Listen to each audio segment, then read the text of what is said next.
one loss thus far. And Dembinski on the left, I think you guys had him at the beginning. We also had him on camera. Round one, he lost that round, and like Matt, he has not lost since his loss. However, unlike Matt, his wins have come at every stage of the tournament since round one. Yeah, someone's going to have to lose here. So someone's going to pick up their second loss. As we see, both players are underway. Kyle is playing Nia Blitz. He has started off with a champion of the parish, Cavern, of course, naming human. Well, how did he cast Wild Mikado with a Cavern on human? That doesn't make any sense at all. Now you see a Sacred Foundry coming to play untapped and a Thalia Guardian of Thraben. Champion going to get a little bit bigger, and it's just occurring right now. Ish. We see these turn 2 Thalia on the play. It's what delivered Kyle a win in round one, and it's like the best opening for the champion of the parish by so much against all of these decks that are trying to cast Farseeks or removal spells on turn 2. It's just a nightmare. Now we have a Burning Tree Shaman. This guy's going to move up, and it looks like we're going to have a Mayor of Averbrook. And you want to talk about a good start, because we just found one. Here are the beatdowns, and this is what makes this deck incredibly scary. Because if you see Matthew Hoey's here, you see an Abrupt Decay, you see a Farseek, you see a Missing Mortars, and what you see is a bunch of cards that get cast and a concession right away. That's exactly what happened in Kyle's first game of the tournament, actually. An effective, we called it a turn 3 unbeatable. Not a turn 3 kill, but... Boy, he made that look real easy. If you're wondering how he was to be able to go 0160,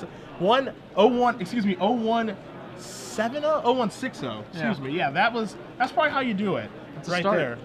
And his deck list, for those of you guys wondering at home, is very traditional. You know, one thing about Kyle is that he normally just plays, you know, the best deck and the best version of the deck. Doesn't really normally change things up too much, and this list is very similar to the list that Nico actually won Grand Prix Quebec City with. And as AJ had brought it up earlier, you see on his deck list here, you see 4 Wild Mikado with a scratch mark through it, and then Champion of the Parish. And then the rest of the stuff is just, you know, Boros Lead, Experiment 1, Mayor of Averbrook, Lightning Mauler, Burning Tree Emissary, Flint Hoof, Boar, Frontline Medic, all 4 ofs, 3 Thalias, 1 Gorkland Rampager, and 4 Steering Spears, 20 lands. So as straightforward as you can be with this strategy. He has cut the Giant Growths, which we commented on, that some people run in these Blitz-style decks. I think now that people know to expect Giant Growth, its power level decreases significantly. Yep. Before, when your opponent would wait until your turn to spear your guy for no reason at all, like hoping they catch a Silverblade Powder or something silly like that, and you just show them that they're foolish. Yeah, the full-on punishment. Yes, but now that everyone kind of, you know, is aware of the possibility of Giant Growth, not really the big trick that it was at that time when Nico won that GP. Matt's list, moving over to the sideboard, he's got access to a lot more cheap removal. He starts with 3 Tragic Slip in the main deck. He can go to the 4th one in post-boarded games, along with 2 Pillar of Flames. Okay. So going to 6 1-drops, basically, to try and match Kyle play for play. He also has an additional Bonfire of the Damned to put him to 4. If he can Miracle one of those, it's going to be pretty big, like every time. The Nia Blitz deck is usually vulnerable to getting Bonfired. It doesn't have to be a huge if you can get rid of the champion. Yeah. Beyond that, like cards like Boros Elite, you know, Mayor of Averbrook, these are not the most resilient of creatures in the face of small amounts of damage. Inclined to agree. One of the things that, you know, you have to do against this Nia Blitz deck is, you know, all the creatures work very well in conjunction with each other. Mayor obviously pumping the team, and Boros Elite needing a little help, and Experiment 1 needing its friends to come along with it. But if you can kind of break up the swarm a little bit with some pinpoint removal here and there, you can make the creatures rather embarrassing. But you do have to have those removal spells in a timely fashion. You certainly cannot falter, as Hoey did in the last game, or you will die before the game even gets started. Taking a look at Kyle's sideboard here, and he will be on the draw. Didn't really see him reach for a ton here, but he does have 4 copies of Boros Charm in his sideboard, which I'd imagine those would come in.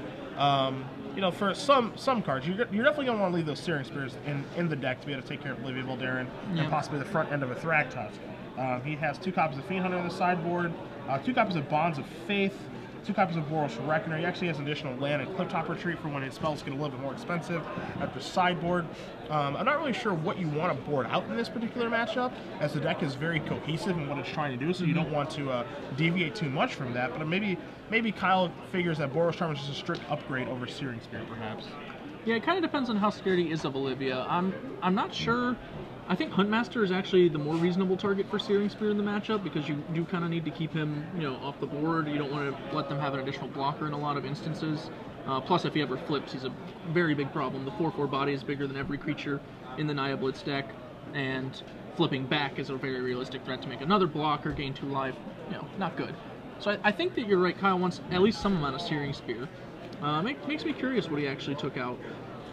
Maybe one of the more awkward creatures like Boros Elite or Lightning Mauler. I don't know. I feel like those contribute to some of your more aggressive starts. Yeah. But at the same time, they're really fragile against a deck that you know could be filled with slips and bonfires. Both players have started off with their premium 1-drops here. Hoey has a second Arbor Elf and another Overgrown Tomb, so he's going to have access to 5 mana on turn 3, while you see Kyle does start off with the scratched out Wild Mikado in the form of Champion of the Parish. You see his hand right now, too. You see 2 Experiment 1s in the back there and a mare. Yeah, this could get really hairy really fast for Matt. Kyle is going to have to be quick, as you see. He does have put the 2 counters on there immediately. Comes in with with Champion of the Parish. That is a 3/3. 2 copies of Experiment 1, which are pretty small. And you just took a deep sigh, and why did you do that? Oh, I took a deep intake of breath. Matt did not have a Thragtusk in his hand, but he found one on top of the deck.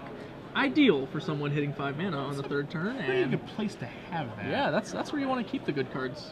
Dembinski draws a Boros Reckoner, a card that he cannot cast right now. Nope. Because of the Cavern of Souls naming human. He brought that in from the sideboard, worth noting. That's probably a tool he imagines is quite good at chopping through Thragtusks. Yeah, if one man can do it, it is certainly Boros Reckoner. But it's not going to be able to come to play right now, and you see his hand, he has a couple of lands there, a couple of Sacred Foundries, a Temple Garden, and a Mare of Everwhere to go with said Boros Reckoner. And you're going to see the Mare come into play here. It's not going to pump either of those Experiment ones, unfortunately. He's going to play Sacred Foundry and probably just kick the turn back, as that champion does not have any interest in tussling with a Thragtusk. Yeah. And this Olivia Voldaren is going to be a huge game if Matt hits another red source. He's actually shy. I don't think he has it. No. He's shy a second red source or his Rootbound Crag being a stomping ground to enable him to actually play Olivia and ping. So he's not going to do that. He's just going to Farseek for another red and go for Huntmaster, which will do a really effective job of stabilizing the board. It puts the pressure on Kyle. Kyle's going to have to play a spell next turn. Yeah, if you're going to make a concession or not be able to cast Olivia and ping something, this is a pretty good plan B. Yep. I would say, which is, of course, Farseek for a stomping ground that can work with your Arbor Elves, play a Huntmaster of the Fells, get a Wolf token, get 2 more life, and really just clog up the board, which is, this is one of the things about the 9 Blitz deck that, once the board does start to get clogged up there with your Thragtusk and other things, it's really difficult for them to actually break through without a Frontline Medic. Yeah, Frontline Medic is a key card for these situations. It lets you just bash away with Abandon. And without one, Kyle's basically just going to have to sit there and let Matt do whatever he wants because his creatures aren't resilient enough to take the heat. I mean, as good as a card as Boros Reckoner is, and it's quite the magic card, and right now that's not even one that can save him, as Kyle is going to take 2 damage from the Sacred Foundry, and he's going to put it out there because he has to, and those Experiment ones are going to get a little bit bigger, so they will be saved from Olivia right now. But again, as you do see a bit of a beatdown here, I don't hate this. Yeah. Those Experiment ones are 3/3s. They're 3/3s. They will be able to, singleton trade with one half of Huntmaster. Guess which half they're probably going to trade with. Or with the front end of the Thragtusk, which is really the best he can hope for at this stage. One thing you also have to keep in mind too is that if he sits, I think Kyle realizes if I just play this Boros Reckoner, make my guys bigger and sit, I'm not doing anything to help myself actually win the game. Yeah. I have to hope that the last card in my opponent's hand is just not very good, and hopefully things break my way. He's on the draw. His opponent has a pretty good draw thus far. Speeding out some very, very good threats, and he needs to break through this at some point. So why not now? Is I think his thought process. Matt blocks to stabilize the most. Which is correct considering he's about to untap into Olivia. He knows it's not really that important that he get a lot of card advantage on this block. He just needs to take as little damage as possible, let Olivia do all of that work. You see him rolling up his sleeves. He's about to get his hands dirty here. Well, Olivia's about to get her hands dirty. He's tapping his lands carefully here. He wants to make sure he leaves up the correct one. He drew another Olivia, so even if that one dies, he's got backup. So Mare is going to go bye-bye. Olivia Voldaren is going to get a little bit bigger. And as we have seen many times before here in the booth, Glenn, and when you are doing handwritten feature matches, Olivia Voldaren has a knack for taking over games. Yeah. It's actually been really impressive over the course of this iteration of Standard. Like after Scars of Mirrodin and everything rotated out, Olivia, had a big showing at that very first Open, I think in Cincinnati, that Todd won with blue-white-red control. But Olivia was clearly the story, I think, of the event. It was just a huge card, showed up in a lot of decks. And it's just continued to perform in these Jund mid-range decks. It's incredible, actually, how unbeatable a hill giant can be. Yeah, I mean, when you tack on enough text. When you first saw Olivia Voldaren when it was released, you looked at that card and you said, man, that's one heck of a Magic card. Then you played against it in Limited and you said, I don't ever want to play against this card again. Yep. But now, it doesn't really surprise anyone to see it kind of have this effect on Constructed, where this is a card that you have to answer right away or the game is going to end. And you see there, Kyle drew another land. He just conceded because he's not going to be able to beat Olivia. It's too big now. Searing Spear's not going to be able to take care of it. He doesn't have anything that can actually take care of it. So you can say Matt Hoey won that game, but Olivia, take it down. Yeah, Olivia did the trick. Interestingly, that concession does kind of point out to Matt that Kyle doesn't have Selesnya Charm, which isn't a commonly played card, but would be like one of Kyle's only outs in the situation. Yep. So it's a little bit of minor information gained there. I mean, some information or any information is good information. Yeah, so yeah. You can definitely file that away and know that if you're Olivia doesn't die to Spear, you're pretty good. I've played Olivia against opponents with Selesnya Charm before, and it can be tricky. She still is, often good enough to win the game, but you want to maximize that second damage that you deal most of the time in order to get a creature that will kill them in the case that she dies. And though Olivia is a fantastic Magic card, you do have to be careful with it, as we saw last round. You don't want that thing to get Zealous Conscript to be the thing that kills you. So management of Olivia is key. Something I don't think that Matt Hoey is going to have much of a problem with. Very adept and magician. A player who in his first Pro Tour Seattle last year, he made a deep run into that tournament. Was X&2 for a while there before things started to kind of stop breaking his way. But this is a kid who, we've had him on the Open Series. He's had quite a bit of success in the Open Series. You always see him playing the Invitationals and the Chicago Level 1s, top 8ing there. He's a good Magic player. Yeah, prior to that Pro Tour, I actually a little bit jinxed myself when discussing Matt Hoey as a player. I said, he's not the kind of guy that's going to win the next Pro Tour or anything. And then he started off that Pro Tour so strong, I was like, whew, I might just be eating my words a little bit. And I'd be happy to see him do it, honestly. He's a great guy, shows up to all these tournaments, generally plays pretty tight Magic, and like we discussed, hasn't really gotten his just desserts there, as far as trophies go. Wouldn't mind handing him one. Yeah, still waiting to break through, I think. As far as, the players who are kind of up on the rise, a new crop of Magic players are kind of breaking through and cycling in. Your Michael Hetricks of the world, your Ricky Siders, maybe those guys on the West Coast, in their early 20s. Many moons ago, we were trying to break through ourselves. I think this is one of the people who people are going to become intimately familiar with, as he does come across through this circuit and, makes it on the Pro Tours consistently, which I think he's very much capable of. Amusingly, the first thing Matt said to me when he saw me this week, actually, or this weekend, I should say, was, "You got to stop beating me in those queues," because we've gotten paired 3 times this week just playing Standard in the 8-man and 2-man queues. Yeah. And he's the only person I've been beating playing John. Every other John matchup I've lost. That's actually including is this modern or no? This was Standard. Okay. His friend Andrew Tenjum and he were in the same 8-man playing the same 75. And I beat Matt in the quarters and then lost to Tenstrom in the finals. Matt just couldn't stand it. It's too much. You can't get one by you. And, we don't talk much about Kyle Dembinski on the left here, but again, this is a guy who's played on multiple Pro Tours, has won many PTQs. So this is a seasoned veteran who lives in this area, has played versus that former card game to much success, actually won a versus pro circuit as well. So this is a player that can game. Make no mistake about it. To see him go 0-1, 6-0 and still be in contention for top 8 is of no surprise to me. No. Kind of your pros pro. People who are ingrained into Magic, especially in this area, or been playing Magic for a while, they know who Kyle Dembinski is. They know he can sling a spell or two. Yeah, I know he's a player Arilax holds in high regard. They've worked together for a number of years, hailing from RIW, both originally. I think they've each been transplanted to different areas now, but. So we are underway here for Game 3. Both players are keeping their 7 cards. Kyle's going to lead off with the Stomping Ground into an Experiment 1.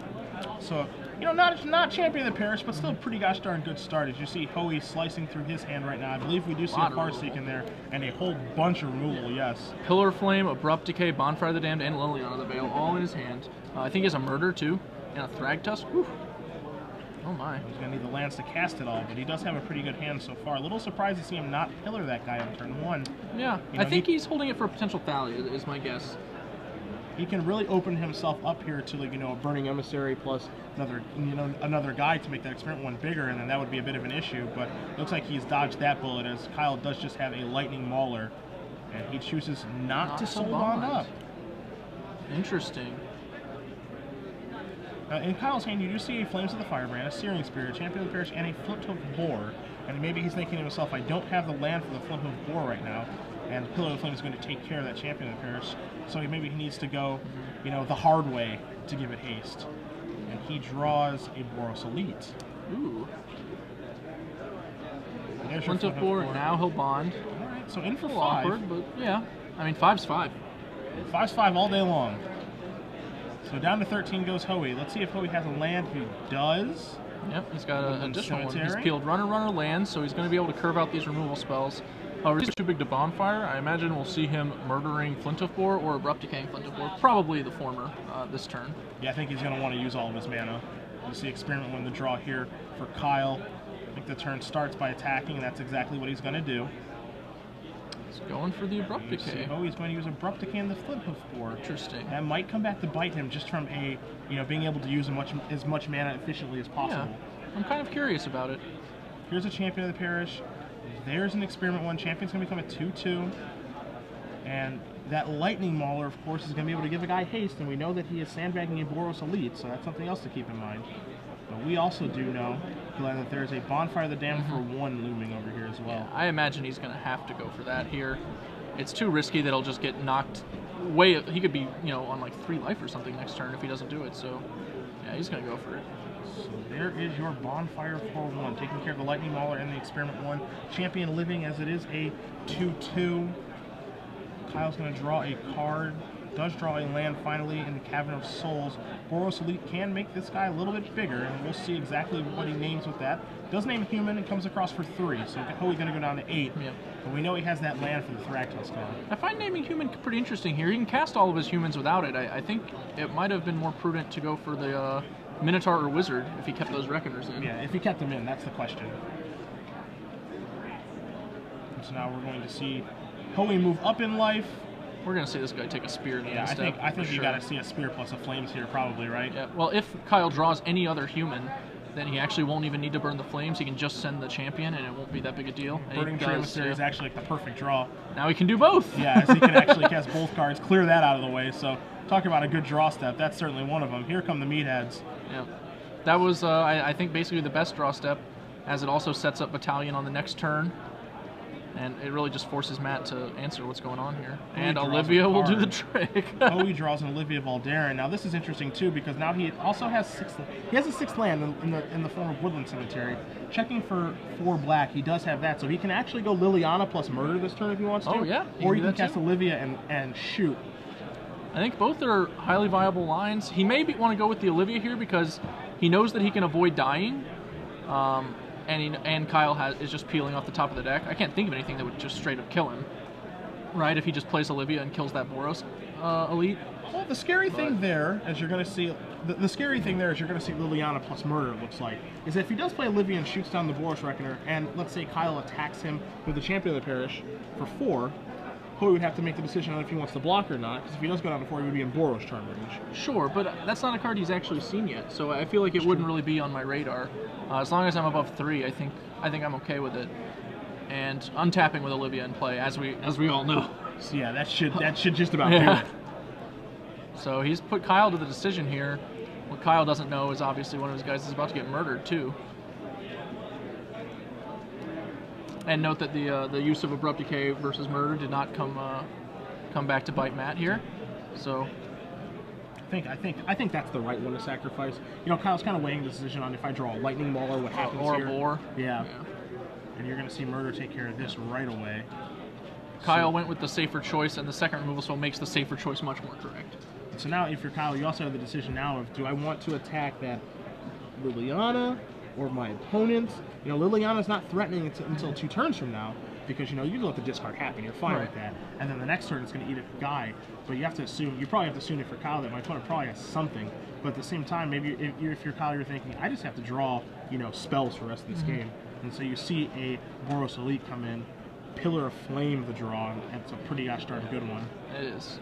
I don't think it's going to wind up actually mattering, because he's going to just play Olivia and probably just ping Boros Elite, right? Now does he plus the Olivia? I think you don't. The Pillar of Flame is effectively an edict itself. So discarding it to gain an edict is actually not very useful. Yeah, it's kind of weird. It's one of the few times where I actually think we're not activating a Planeswalker is correct. Yeah. Those times are few and far between. You saw Hoey think about it for a little while and chooses not to. Kyle draws his card. you know, of the Planeswalkers that it's not correct to activate, I think Liliana is the one that comes up for the most, Yeah. that small percentage of the time. There's a Thalia Garden of Thraben. That's not going to do it against that Olivia. It's the exact opposite of doing it. Hoey draws a Huntmaster of the Fells. That's a very good card for him to draw right now, as he can actually just play all of the cards in his hand now. He can pillar away either that Thalia or that Burning Tree Emissary, actually cast Huntmaster, and then uptick the Liliana. And what you've seen in this game is actually just full use of mana every turn. You know, he could have gone with the Murder and then the Sure. Abrupt Decay, but he's Wound up the same maximized his difference. mana every single turn. And this is going to put Matt just, I think, out of range at this point. This game is so far removed from Kyle's control, even though he's gotten Matt to 6. Or to 8, sorry, we haven't updated for the Huntmaster. You know, it would take Runner Boros Charms, a card we don't even know he brought in. Yeah, that's the out right now. And you see a Thalia and you see a concession here, as Kyle knows that this one is all but over because of Levi Valdarin plus everything else that's on the table. So Matt Hoey breaks Kyle's winning streak, and Hoey is going to keep on chugging along.